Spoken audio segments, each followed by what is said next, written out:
নেত্রীর সঙ্গে অনেক বিষয় আলোচনা হয়েছে, সব বিষয়গুলো তো পাবলিকলি এভাবে ডিসকাস করার মতো বিষয় না। তবে আমাদের পূর্বের কত ত্রুটি বিচ্যুতি, আমাদের কিভাবে এগোতে হবে, সামনে কিভাবে পরিকল্পনা নেওয়া যাবে, একটা ধাক্কা খেলেই তো শক্ত করে সামনে এগোবার মতো প্রস্তুতি হয়, সেসব বিষয় নিয়ে মাননীয় নেত্রীর সঙ্গে কথা হয়েছে। আমার ভীষণ বিশ্বাস যে বারবার আঘাতের পরে যিনি ঘুরে দাঁড়াতে পারেন, আমি শেখ হাসিনাকে বলি মৃত্যুঞ্জয়ী, 20 বার মৃত্যুর মুখোমুখি হয়েছে এবং অলমোস্ট 21 আগস্ট আমার চোখের সামনে 2007-এর 11 সরকারের ঘটনায় তো আমি সরাসরি সম্পৃক্ত ছিলাম তার লয়ার হিসাবে। এবারের ঘটনা তো আমি খুব ক্লোজলি ইনভলভ ছিলাম।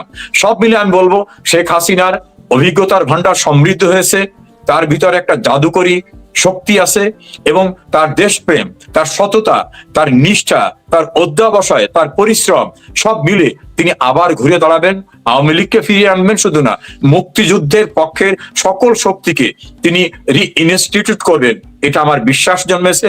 বিশেষ করে তার সঙ্গে সাক্ষাৎ করার পরে এই বিশ্বাসটা আমার আরো দৃঢ় হয়েছে। আমি ব্যক্তিগতভাবে দেশে অবশ্যই ফিরে যাব। নেত্রীর সঙ্গে আমি কথা বলেছি, উনি যখন যেভাবে সিদ্ধান্ত দেবেন সেভাবে যাব। আমি এক বিন্দু কুণ্ঠিত না, what ever may be the situation. আমি প্রায় বলে থাকি যে রাজনীতি যখন করি, রাজনীতির একজন ক্ষুদ্র কর্মী, এই দল আমাকে অনেক কিছু দিয়েছে, এই দল আমার 2 বার এমপি করেছে, মন্ত্রী করেছে, আমি লয়ারদের লিডার হয়েছি, আওয়ামী লীগের সেন্ট্রাল কমিটিতে একসময় দায়িত্ব পালন করেছি। কাজে এই দলের কাছ থেকে আমার প্রাপ্তি অনেক, আমার ব্যক্তিগত প্রাপ্তির চেয়েও এই দেশকে যা কিছু বাঙালি জাতির সব দিয়েছে আওয়ামী লীগ। বাঙালি জাতির যা কিছু গৌরব অর্জন, স্বাধীনতা অর্জন থেকে শুরু করে সব আওয়ামী লীগের নেতৃত্বে। সেই আওয়ামী লীগ যখন যুদ্ধে অবতীর্ণ হবে, আমি বলছি না আর্মস যুদ্ধ, সেই যুদ্ধে আমি একজন কর্মী হিসাবে অবশ্যই থাকবো। আমি দৃঢ়তার সঙ্গে বিশ্বাস করি নেত্রী যখন সিদ্ধান্ত দেবেন তখন আমি সহ বাইরে যারা আছে আমরা সবাই ইনশাল্লাহ ফিরে যাব। পাকিস্তান বঙ্গবন্ধুকে একটা রাষ্ট্রদ্রোহিতা মামলায় মৃত্যুদণ্ড দিয়েছিল এবং মিয়ন আলী কারাগারে তাকে মৃত্যুদণ্ডের দেশ পড়ে শোনাবার পরে একটা খননকৃত কবর দেখানো হলো যে এখানে তোমাকে মাটি দেওয়া হবে। তারা কিন্তু কার্যকর করতে পারে নাই, কিন্তু প্রক্রিয়াটা যিনি করেছিলেন জুলফিকার আলী ভুট্টো, তার মৃত্যুদণ্ড কার্যকর হয়েছে। আগরতলা ষড়যন্ত্র মামলা 1968 সালের ঘটনা, 1969 সালে তখন কিন্তু তারা একটা প্রক্রিয়া করলেন। সেই প্রক্রিয়াটা ছিল এইরকম যে রাষ্ট্রদ্রোহিতাকে দণ্ডিত করে ফাইনাল করে দেবে। পাকিস্তানের একজনকে এনে প্রধান বিচারক করলো, 2 জন বাঙালিকে সাইড বিচারক, অর্থাৎ 3 জন বিচারক বিশিষ্ট ট্রাইব্যুনাল হলো ক্যান্টনমেন্টে। পরিস্থিতি কিন্তু সেই ট্রাইব্যুনালের বিচারকদের পালিয়ে যেতে বাধ্য করেছে। 111-এর সময় আমি শেখ হাসিনার সর্বপ্রথম ইন্টারভিউ শিকার ছিলাম, আমি তার লয়ার ছিলাম। তারা তাকে দণ্ডিত করার চেষ্টা করছে, তারা পারেনি। পরিস্থিতিতে অনেক আদালতের রায় বাতাসে উড়ে যাবে। অনেকে মৃত্যুদণ্ড যারা দিতে চেয়েছিল তাদের মৃত্যুদণ্ড কার্যকর হয়েছে। যেটা বললাম জুলফিকার আলী ভুট্টোর অনেক কিছুই বাংলাদেশে হওয়ার সম্ভাবনা আছে, সময়ই বলে দেবে।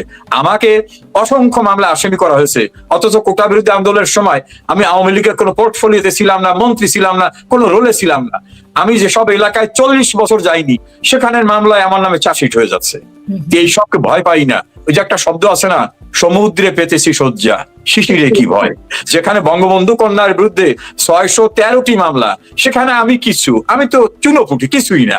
এগুলোকে ভয় পেলে রাজনীতি হবে না, যা হবার হবে। Whatever may the situation come, definitely ইনশাল্লাহ উইল ফেস ইট।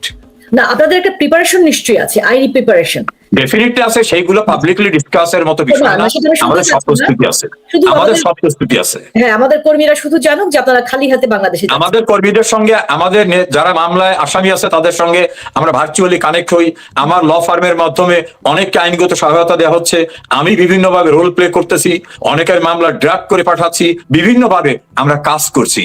আমরা বসে নেই, হয়তো সব কাজ পাবলিকলি ডিসকাস করার মতো না, কিন্তু আমরা কাজ করছি, রাজনৈতিকভাবে করছি, কৌশলগতভাবে করছি, আইন অঙ্গনে করছি, পরিকল্পনায় করছি। ইনশাল্লাহ আমাদের সেই প্রস্তুতিকে আমরা বাস্তবায়িত করতে পারবো। শেখ হাসিনাকে খুব ভালো করে চিনি। উনি যখন ভূমিধস বিজয়ে আসলেন, 2009 সরকার গঠন করলেন, আপনার মনে থাকবে কিনা, উনি কিন্তু বিজয় মিছিল করতে দেন নাই। কারণ উনি বলছিলেন 2001-এর অক্টোবরের পরে বিএনপি জামাত যে ভয়াবহ সহিংসতা করেছে, যদি বিজয় মিছিল করতে দেই, মিছিলের নামে ভয়ঙ্কর ঘটনা ঘটবে, মানুষ আমাদের রায় দিয়েছে তোমরা বিজয় মিছিলই করতে দেবে না। আমাদের বিজয় মিছিল করতে দিলেন না উনি। উনি যদি প্রতিহিংসা পরায়ণ হতেন তাহলে বঙ্গবন্ধু হত্যা মামলার বিচার হয় 15 দিনে দ্রুত বিচার ট্রাইব্যুনালে, সেই বিচার শেষ হয়েছে 36 বছরে। ওনার উপর গ্রেনেড হামলার বিচার হয়েছে দীর্ঘ বছরে। কাজী বঙ্গবন্ধু কন্যা প্রতিশোধ প্রতিহিংসায় বিশ্বাস করে না। উনি কর্মীদেরকে প্রতিহিংসা চরিতার্থ করতে দেবেন না। উনি বলেন যে প্রতিশোধ নিতে হবে মানুষকে ভালোবাসা দিয়ে, আইনানুগ প্রক্রিয়ায়। কাজে আমরা কোনো প্রতিশোধ দেব না। আমার অঞ্চলটা তো আপনি জানেন, আপনার বাড়ি গোপালগঞ্জ, আমার নেইবারিং এরিয়া আপনি জানেন। আমার প্রতিপক্ষ যুদ্ধ অপরাধের দায়ে আমৃত্যু কারাদণ্ডপ্রাপ্ত দেলোয়ার হোসেন সাঈদীর ফ্যামিলি, তার ছেলে আমার বিরুদ্ধে ইলেকশন করেছিল। আমার বাড়ির ইট পাথর নাই। আমার ছোট ভাই উপজেলা চেয়ারম্যান ছিল, তার যে একটা বাড়ি ছিল সেখানে বাড়ির অস্তিত্ব নাই ফ্লোর ছাড়া। আমার জেলা আওয়ামী লীগের সভাপতি, জেলা আওয়ামী লীগের নেতৃবৃন্দ, ছাত্রলীগ, যুবলীগ, কৃষক লীগের নেতৃবৃন্দ, জনপ্রতিনিধিরা, কারু বাড়ির অস্তিত্ব নাই। এমন নৃশংস, বর্বরচিত, ভয়াবহ, নারকীয়, ঘৃণ্য ঘটনা বাংলাদেশের ইতিহাসে কোনদিন ঘটে নাই। অথচ আমি 5 বছরের মন্ত্রী ছিলাম, আমি একটা লোককে একটা কটু শব্দ ব্যবহার করিনি, কিন্তু আমাদের মধ্যে এই ব্যবস্থা নিয়েছে। আমি বিশ্বাস করি মানুষের প্রতিশোধ নেবে। আমরা জনগণের রায় নিয়ে প্রতিশোধ নিতে চাই, প্রতিহিংসা না। আমরা আইনানুগ প্রক্রিয়ায় সবকিছু করতে চাই। নেত্রীও বলেছেন যে কোনো প্রতিশোধ, প্রতিহিংসা না, আইনানুগ প্রক্রিয়ায় সবকিছুকে মোকাবেলা করা হবে। তার মানে হচ্ছে বাংলাদেশ আওয়ামী লীগ তাদের সেই হারানো ক্ষমতা আবার ফিরে পেলে, বা যেভাবে হোক রাষ্ট্র ক্ষমতার দায়িত্ব নিলে, এই যে আপনার যারা বাড়ি পুড়িয়েছে তাদের বাড়ি পুরানোতে নেতৃত্ব দেবে না, এটাই আমি ওই কথাটা বলছি না। আমি বলছি যে আমরা প্রতিহিংসা, প্রতিশোধের রাজনীতিতে বিশ্বাস করি না। যা কিছু হয় আইনানুগ প্রক্রিয়ায় হবে। বঙ্গবন্ধু খুনিদের বিচার চাইতে 36 বছর লাগছে। আমরা আইনানুগ প্রক্রিয়ায় সবকিছুর বিচার করব, সবকিছুর প্রতিশোধ নেব আইনানুগ প্রক্রিয়ায়। এটাই আমাদের অফিসিয়াল কথা। কিন্তু অনেক কিছু হয়তো নিয়ন্ত্রণে নাও থাকতে পারে, কারণ গ্রামের একজন অসহায় আওয়ামী লীগের সমর্থকের বাড়িঘর পুড়িয়ে দিলে সে নিশ্চয়ই আমার কথা শুনবে, এটা আমি বিশ্বাস করি না। বাট নিশ্চয়ই আপনারা বলবেন বিরত থাকার জন্য। আমরা অবশ্যই বলবো, আমরা প্রতিশোধে বিশ্বাস করি না। বঙ্গবন্ধু কন্যা প্রতিশোধের রাজনীতি করেন না। কারণ এটা আসলে একটা শেষও হওয়া উচিত। যে পরিস্থিতি চলছে এখন পর্যন্ত থামছে না, সেই প্রতিশোধ বলেন, এই মানে এই যে সুযোগে আখের গোছানোর একটা বিষয়, এই যে ব্যবসা বাণিজ্য, এই যে এর বিরুদ্ধে যে দেশের প্রধান বিচারপতিকে খুনের মামলায় আসামি করে হ্যান্ডকাপ দিয়ে কোর্টে উঠানো হয়, বীর মুক্তিযোদ্ধা ইলেকশন কমিশনের 2 জন সাবেক চিফ ইলেকশন কমিশনারকে জুতা পেটা করা হয়, কোর্ট অঙ্গনে মুক্তিযুদ্ধের সংগঠকদের ফিজিক্যালি অ্যাসল্ট করা হয়, সে দেশ তার দেশ নাই। আমি তো বিগিনিং এ বললাম আইন কানুন কিছু নাই। এটা একটা মগের রাজত্ব বলতো না, মগের না, এটা হচ্ছে মবের রাজত্ব। এটা উচ্ছৃঙ্খল জঙ্গিদের রাজত্ব চলতেছে। এখানে আইন কানুন বলতে কিছু নাই। কাজে এই বর্বরচিত আফ্রিকার জঙ্গলের উগ্র যে ব্যবস্থা ছিল, সেই ব্যবস্থার মতো ব্যবস্থা বাংলাদেশে চলছে। তবে একটা উত্থান হয়েছে, যে উত্থানটা সবচেয়ে শঙ্কার। বেয়াদবের সংস্কৃতি, শালীনতাহীনতার সংস্কৃতি, নারীর যৌনাঙ্গ নিয়ে স্লোগান দেওয়া ব্যক্তিকে নেতা বানিয়ে কাজী নজরুল ইসলামের কবরের পাশে সমাহিত করা হয়। এই জাতীয় উচ্ছৃঙ্খল, বেয়াদব, চরম জঙ্গিদের একটা উত্থান ঘটেছে, যেটা খুবই আশঙ্কার বাংলাদেশে। কারণ এটা সভ্যতার পরিপন্থী, শিষ্টাচারের পরিপন্থী, মানবতার পরিপন্থী, শালীনতার পরিপন্থী। অনেক কিছুই হবে, অনেক কিছুই হবে। আমি আর আপনার লাইভ টক শোতে বলতে চাচ্ছি না, অনেক কিছুই হবে। কারণ ন্যাচারাল কোর্সেও কিছু প্রাপ্তি তাদের ভাগ্যে জুটবেই জুটবে। আচ্ছা, তাহলে যারা দেশে কর্মী আছেন, আওয়ামী লীগের সমর্থক যারা আছেন, তারা অন্তত একটা আশায় বুক বাঁধতে পারেন যে না, ডিসেম্বরের ভেতরেই আবার সেই বাংলাদেশ পুনর্গঠনের প্রক্রিয়া শুরু হয়ে যাবে। আমি সবার উদ্দেশ্যে আমার কনক্লুশনে বলবো, আপনারা যারা এই প্রোগ্রাম দেখছেন বা পরবর্তীতে দেখবেন, অথবা যারা দেখে অন্যদের বলবেন, তাদের উদ্দেশ্যে আমি বলবো, আমাদের একজন শেখ হাসিনা আছে। বাংলাদেশের ইতিহাস অনেক প্রধানমন্ত্রী, রাষ্ট্রপতি অনেক হয়েছেন, আগামীতে অনেক হবেন। শেখ হাসিনার মতো জনদরদী, দেশপ্রেমী, পরিশ্রমী, ধীশক্তি সম্পন্ন, দূরদৃষ্টি সম্পন্ন, পরিকল্পনা প্রণয়ন এবং বাস্তবায়ন করার মতো রাষ্ট্রনায়ক আর আসবে না। আমাদের এখনো শেখ হাসিনা আছে, আত্মবিশ্বাস রাখেন, আমরা ঘুরে দাঁড়াবো। এই অন্ধকার কেটে যাবে। শেখ হাসিনার নেতৃত্বে অন্ধকার থেকে আলোকবর্তিকা হাতে নিয়ে অপ্রতিরোধ্য গতিতে আমরা এগিয়ে যাব। মুক্তিযুদ্ধের চেতনা পুনঃপ্রতিষ্ঠিত হবেই হবে। সে পর্যন্ত আপনারা একটু ধৈর্য ধরুন, আর একটু কষ্ট সহ্য করুন। যেখানে বঙ্গবন্ধু ভবন গুড়িয়ে দিয়েছে, সেখানে আপনার আমার বাড়ি কোনো ঘটনা না।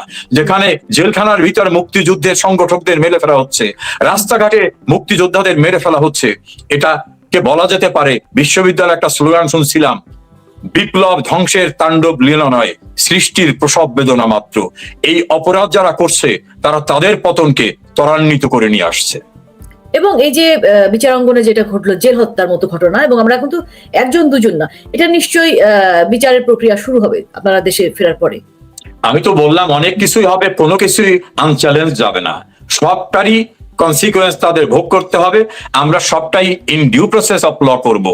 আমরা ওরা রাস্তায় আমাকে ধরে মেরে ফেলছে, আমরা রাস্তায় ধরে মারার পক্ষে না, আমরা লিগাল প্রসেসে তাদের বিরুদ্ধে ব্যবস্থা নেব। কেউ পরিত্রাণ পাবে না। যেমন বঙ্গবন্ধুর খুনিদেরকে ইন্ডেমনিটি অর্ডিন্যান্স করে জিয়াউর রহমান তাদের পরিত্রাণ দিছিল, তারা দাম্ভিকতা নিয়ে বলতো যে আমাদের কেউ কিছু করতে পারবে না, তাদের দর্প চূর্ণ হয়ে মাটিতে মিশে গেছে, কিন্তু আমরা তাদের খুন করিনি, লিগাল প্রসেসেই তাদের বিচার করেছি। সেই বিচার কার্যকর হওয়ার ভিতর থেকে আমরা প্রতিশোধ নিয়েছি। আমরা আইনকে হাতে তুলে নেব না, আইনানুগ প্রক্রিয়ায় সব ব্যবস্থা নেব। দেখুন, আমি দুইটা লোকের উদাহরণ দিই। সুপ্রিম কোর্টের একজন বিখ্যাত আইনজীবী মহসিন রশিদ, তিনি একটা ভিডিও কন্টেন্টসে বলছেন যে আমি শেখ হাসিনার বিরুদ্ধে তীব্র কথা বলেছি, তার বিরুদ্ধে আন্দোলনের নেতৃত্ব দিয়েছি, কোর্ট অঙ্গনকে কাঁপিয়ে রেখেছি। আমার এখন চৈতন্যোদয় হয়েছে, আমি ভুল করেছিলাম, আমি শেখ হাসিনার কাছে ক্ষমা চাই, দেশবাসীর কাছে ক্ষমা চাই।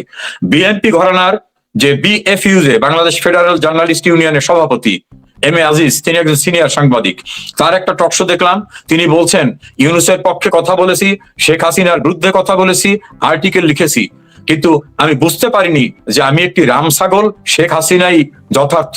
তিনি বুঝেছেন। আজকে আমি আমার উপলব্ধির থেকে বলছি, আমি শেখ হাসিনার যে ধীশক্তি তার কাছে হেরে গেছি। একইভাবে মাহবুব কামাল, মাসুদ কামাল, মঞ্জুরুল পান্নার থেকে শুরু করে অনেকে এই কথা বলছে, আনিস আলমগীররা। আর যারা বিভ্রান্ত হয়েছিলেন, আমি মনে করি মেটিকুলাস ডিজাইনে তাদের বিভ্রান্ত করা হয়েছে, তাদেরকে আহ্বান জানাবো, আপনারা ফিরে আসুন মূল স্রোতে। আমাদের এই জন্মভূমি, আমাদের শত সহস্র বছরের এই দেশ মাতৃকাকে রক্ষা করতে হবে। আপনাদের চৈতন্য উদয় হোক, শুভবুদ্ধির উদয় হোক, মিলেমিশে আমরা আমাদের হিন্দু, বৌদ্ধ, খ্রিস্টান সকল সম্প্রদায়ের এই সুন্দর বাংলাদেশকে আবার আমরা বিনির্মাণ করব, সকলকে সঙ্গে নিয়ে। বাংলাদেশে শিক্ষা বিস্তারে আমাদের পীর, অলিয়া, আউলিয়া, ইসলামিক স্কলাররা সেই ভারতের দেওবন্দ থেকে শুরু করে, ইরান থেকে শুরু করে বিভিন্নভাবে আসছে। তারা আমাদেরকে ধর্মীয় রীতিনীতি শিখিয়েছে, নৈতিকতা শিখিয়েছে, মূল্যবোধ শিখিয়েছে। তারা এইটা শিখায় নাই যে তুমি এই ধর্ম ওই ধর্মকে ধ্বংস করে দাও, এটা শিখায় নাই। কিন্তু উগ্র একটা শ্রেণী ধর্মের অপব্যাখ্যা করছে। তারা ৭১ সালে ইসলাম ধর্মের অপব্যাখ্যা করে, যারা আওয়ামী লীগ করে বা মুক্তিযুদ্ধের পক্ষে, তাদের সম্পদকে গনিমতের মাল বলেছে। আওয়ামী লীগ করা বা হিন্দুদের মেয়েদের পাকিস্তানিদের হাতে ধরিয়ে দিয়ে বলছে যে এটা হালাল, এটা জায়েজ করা যাবে। এটা ইসলামের অপব্যাখ্যা। অনেক মাদ্রাসা আছে, সেই মাদ্রাসায় ভালো শিক্ষা হয়, আবার অনেক মাদ্রাসায় পরিকল্পিতভাবে জঙ্গি ট্রেনিং দেওয়ানো হয়। কাজে অ্যাজ এ হোল মাদ্রাসার বিরুদ্ধে কোনো কথা বলা যুক্তিসঙ্গত হবে না। আমি বলবো, যারা ইসলাম ধর্মের অপব্যাখ্যা করে ইসলামের পরিপন্থী জঙ্গি তন্ত্রকে, যেমন বাংলা ভাই যেটা বলতো, এটা কি ইসলাম? ডেফিনেটলি ইসলাম না। তারপরে ওই আব্দুর রহমান থেকে শুরু করে অন্য যারা করতো, এটা না। মুফতি হান্নান, ও তো অবয়বে ছিল একজন মাওলানা, ও যেটা করেছে সেটা। হরকাতুল জিহাদের নেতা ওই যে হাফেজ তাজউদ্দিন, তারা কি যেটা করেছে, তারা অবয়ব ব্যবহার করেছে ইসলামের, কিন্তু তারা অনইসলামিক কাজ করছে। ইসলামিক স্টেটের নাম নিয়ে সারা দুনিয়া যারা সন্ত্রাস করেছে, নাম রাখছে ইসলামিক স্টেট, কাজ করেছে অনইসলামিক। কাজে শেখ হাসিনা কিন্তু মাদ্রাসা শিক্ষাকে মেইন স্ট্রিমে আনার জন্য একটা পদক্ষেপ নেন। তাদেরকে জেনারেল এডুকেশনে নিতে হবে, তারা যাতে সরকারি চাকরিতে আসতে পারে, তাদের সার্টিফিকেটকে এমএড ইকুইভ্যালেন্ট করা, বিশ্ববিদ্যালয়ে পড়ার সুযোগ করে দেওয়া। টার্গেটটা ছিল তারা যেন মেইন স্ট্রিমের শিক্ষা, যেমন টেকনোলজিক্যাল শিক্ষা, কম্পিউটার শিক্ষা, এগুলো তারা যেন শেখে, গোলামির ভিতরে সীমাবদ্ধ না থাকি। কারণ বাংলাদেশের 1/৫ মানুষ কিন্তু ধর্মীয় প্রতিষ্ঠানে, আমি কওমি মাদ্রাসা যেখানে প্রতিদিন বলাৎকারের, আমি একটা কথা বলি, কওমি মাদ্রাসা অ্যাজ এ হোল বলাৎকারের ঘটনা ঘটে না। বলাৎকারের ঘটনা অনেক জায়গায় ঘটে, জামাতের নেতারা তো অনেক জায়গায় ঘটায়, সেটা তো কওমি মাদ্রাসা না। আমি বলছি মাদ্রাসা অ্যাজ এ হোল ধ্বংসের কোনো জায়গা না। শেখ হাসিনা মাদ্রাসা শিক্ষাকে আধুনিকায়ন করার চেষ্টা করেছেন, ইসলামী সাংস্কৃতিক কেন্দ্র করে দিয়েছেন প্রতিটি উপজেলায়, যেটাকে পপুলারলি বলা হয় মডেল মসজিদ। আসলে ওটার নাম হলো ইসলামী সাংস্কৃতিক কেন্দ্র। এভাবে তিনি ইসলামকে আধুনিকতার সঙ্গে সম্পৃক্ত করতে চেয়েছেন, কারণ Islam itself is a scientific method. কিন্তু ওটাকে অপব্যাখ্যা করছে যারা ইসলামের প্রকৃত ব্যাখ্যা জানে না, ধারণা জানে না, তারা ওটাকে ব্যবসা হিসেবে নিয়েছে। আমি মনে করি যারা অনইসলামিক কাজ করে, যারা বলাৎকার করে, যারা রেপ করে, যারা নারীর অধিকারকে ক্ষুণ্ণ করতে চায়, যারা নারীকে ঘরে আবদ্ধ রাখতে চায়, এটা ইসলামের কনসেপ্ট না। রাসূলুল্লাহ সাল্লাল্লাহু আলাইহি ওয়াসাল্লামের সময় নারীরা নেতৃত্ব দিয়েছে এবং তারা ব্যবসা করেছে। কাজে নারীকে বদ্ধ করে রাখার কথা এটা আওয়ামী লীগও বলে না, ইসলামও বলে না। বরং যারা আওয়ামী লীগের বিরুদ্ধে রাস্তায় নেমেছিল সেই মেয়েরাই পরে দেখা গেল তারা একটা নাটকে যেতে পারে না, নোবেল থিয়েটারে যেতে পারে না, একটা আউটলেট উদ্বোধন করতে মেয়েরা বেরোতে পারে না। তখন তারা বুঝতে পেরেছে যে আওয়ামী লীগের সময় সংস্কৃতির বিকাশ ছিল, নারীর অধিকার ছিল, এম্পাওয়ারমেন্ট অফ ওমেন পাওয়ার, এটা শেখ হাসিনার সময় হয়েছে। অতীতে কেউ কিন্তু সেনাবাহিনীর মেজর জেনারেল করে নাই নারীর ভিতর থেকে, কেউ করে নাই পুলিশের এডিশনাল ইন্সপেক্টর জেনারেল নারীর থেকে। কত ডিসি, কত এসপি, কত সচিব হয়েছে শেখ হাসিনার সময়, কত অ্যাম্বাসেডর হয়েছে শেখ হাসিনার সময়। কাজে নারীর ক্ষমতায়নটা শেখ হাসিনার সময় হয়েছে। যারা না বুঝে রাস্তায় মিছিল করেছেন তারা আমার ধারণা এখন ভেতরে ভেতরে অনুতপ্ত হচ্ছেন।